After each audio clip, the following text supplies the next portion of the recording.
guys, what's up? Welcome to the latest episode of Metropolis After Hours. I'm Assistant Manager Flynn Cook. This is Event Coordinator John Berry. And Store Owner Gilbert. And today we're going to be talking about events first because we have a couple coming up at our store. Coming up on Wednesday, April 21st from 5 to 7, we'll be having John Lustig. John Lustig, for those of you that don't know, has a fabulous online web strip called Last Kiss. You can see that at lastkisscomics.com. And he also is a writer of Walt Disney comics as well. But he's mostly known right now for Last Kiss. His Last Kiss stuff is very funny. If you haven't seen it, what he does is he takes old romance comics and he puts new captions on them. And this is kind of a...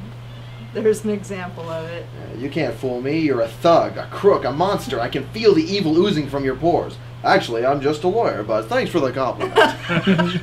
So he's a hilarious guy, very, very nice guy, and he'll be here once again April 21st.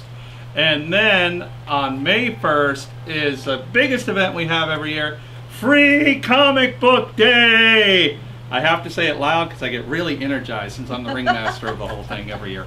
Anyway, so we're not only dishing out the free comics that the publishers create just for that day, we're also going to be having Batten Lash, who not only is known for Archie comics, Simpsons comics from Bongo, but also his own creator-owned Supernatural Law as well. So be sure to stop by and say hi to him.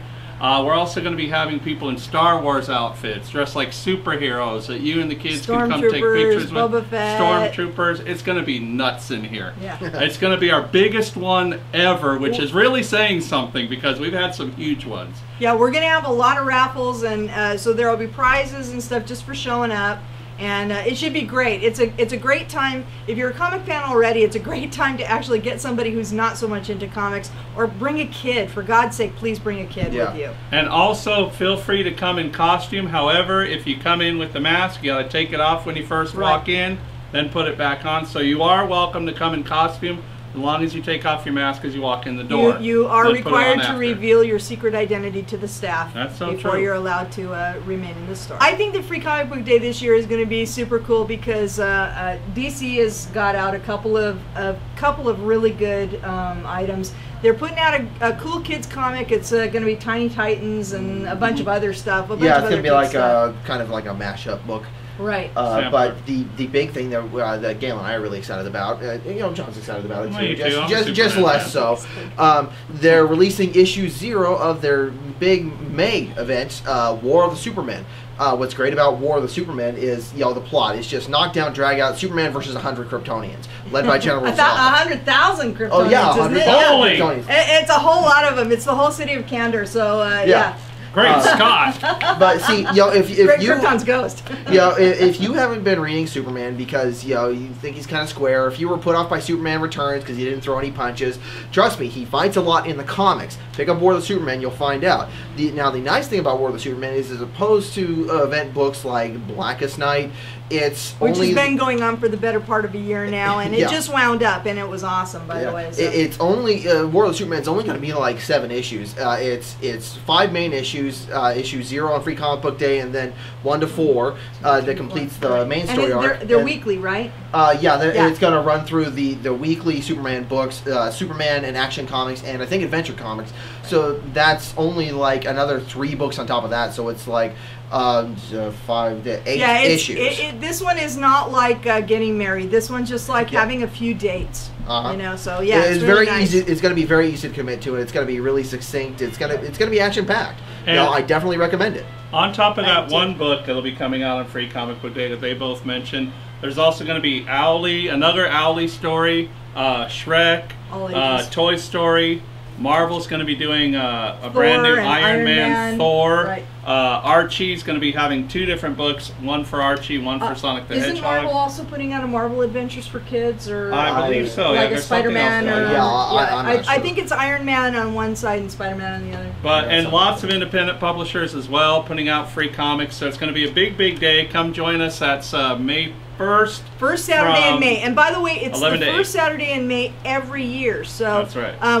This is the 8th time we'll be doing this, or the ninth time. Ninth, yeah. Yeah, I believe it is. So yeah, next year will be the 10-year anniversary of Free Comic Book Day, and it is a huge event. We get people waiting outside before we're open, and that line doesn't really dissipate all day long. So you need to get here early for the best selection of comics, because we give them out while supplies last. When they're gone, we just don't have anymore. So so don't miss out on the good stuff. So come early and get the best stuff. And speaking of free comics that aren't necessarily free eventually, anyway, the iPad came out this week, and Marvel right away had an app for it, and it's in the top 25 apps for the iPad.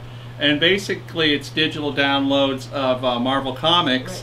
And how it works is, you know how the whole iPad and all that thing works. But what you do is you can go ahead and just download your comics right there onto the iPad.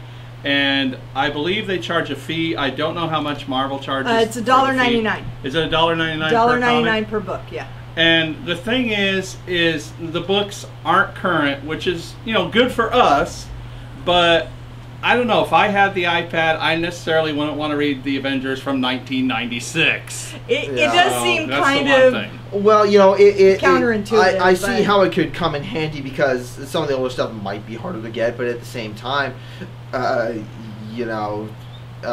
may be cheaper to get them that way. If they're going to be releasing, Amazing Spider-Man issues from 1963, certainly it's going to be cheaper to get them that way. Oh, absolutely. True. But you know what? I'm going to actually probably go against the sentiment of almost the entire retailing community, and I'm going to say I love the idea.